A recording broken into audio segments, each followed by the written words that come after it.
આજથી અંજાર નગરપાલિકા દ્વારા વેરા વસૂલાત ઝુંબેશ ચાલુ કરવામાં આવી છે. નગરપાલિકા વિવિધ વેરા વસૂલાત માટે વોર્ડ વાઇઝ ટીમ બનાવવામાં આવી છે. ચીફ ઓફિસર પારસકુમાર મકવાણાના આદેશ અનુસાર કચેરી અધિક્ષક ખીમજીભાઈ પાલુભાઈ સિંઘવના માર્ગદર્શન હેઠળ ટેક્સ ઇન્સ્પેક્ટર પ્રકાશભાઈ દેવેનભાઈ રોસિયા સહિતના અધિકારી અને કર્મચારીઓ દ્વારા કડક વેરા વસૂલાત ઝુંબેશ આજથી શરૂ કરવામાં આવી છે. તેના ભાગરૂપે બંધ દુકાનોમાં બાકી વેરાની નોટિસો લગાડવામાં આવી છે તેમજ બાકીદારોના પાણી કનેક્શન કાપવાની કાર્યવાહી હાથ ધરવામાં આવી છે. નગરપાલિકા પ્રમુખ વૈભવભાઈ કોડરાણી, ઉપપ્રમુખ શિલ્પાબેન બુધભટ્ટી, કારોબારી સમિતિના ચેરમેન પાર્થભાઈ સોરઠિયા, શાસક પક્ષના નેતા નિલેશગીરી ગોસ્વામી અને દંડક કલ્પનાબેન ગોરે શહેરીજનોને નગરપાલિકાના વેરા સત્વરે ભરી આપવા અપીલ કરી હતી.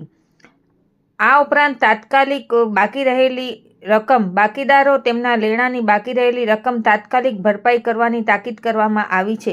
તમામ મિલકત ધારકો પ્રોપર્ટી ટેક્સ, પાણી વેરો, ગટર વેરો, સફાઈ વેરો, દીવાબત્તી વેરો, વ્યવસાય વેરો તથા નગરપાલિકા શોપિંગ સેન્ટરો તેમજ દુકાનોના ભાડાની બાકી રહેતી રકમ અને શાક માર્કેટના સ્ટોલનું ભાડું, બાંધકામ લાગત, ચાર્જિસ એમ બાકી રહેતી તમામ ટેક્સની રકમ તાત્કાલિક ભરપાઈ કરવા જણાવાયું છે.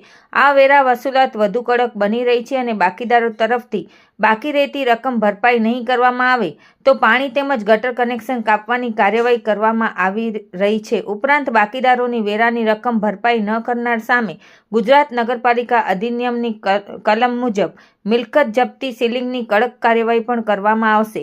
અંજાર નગરપાલિકાના ચીફ ઓફિસર પારસકુમાર મકવાણાએ વધુમાં એક યાદીમાં જણાવ્યું હતું કે માર્ચ માસ દરમિયાન શનિવાર, રવિવાર અને રજાના દિવસોમાં ઓફિસ સમય દરમિયાન વેરાની રકમ સ્વીકારવાની વ્યવસ્થા ચાલુ રાખવામાં આવશે, જેની સર્વેને નોંધ લેવા જણાવવામાં આવ્યું છે. રિપોર્ટ ભારતી માખીજાણી, અંજાર.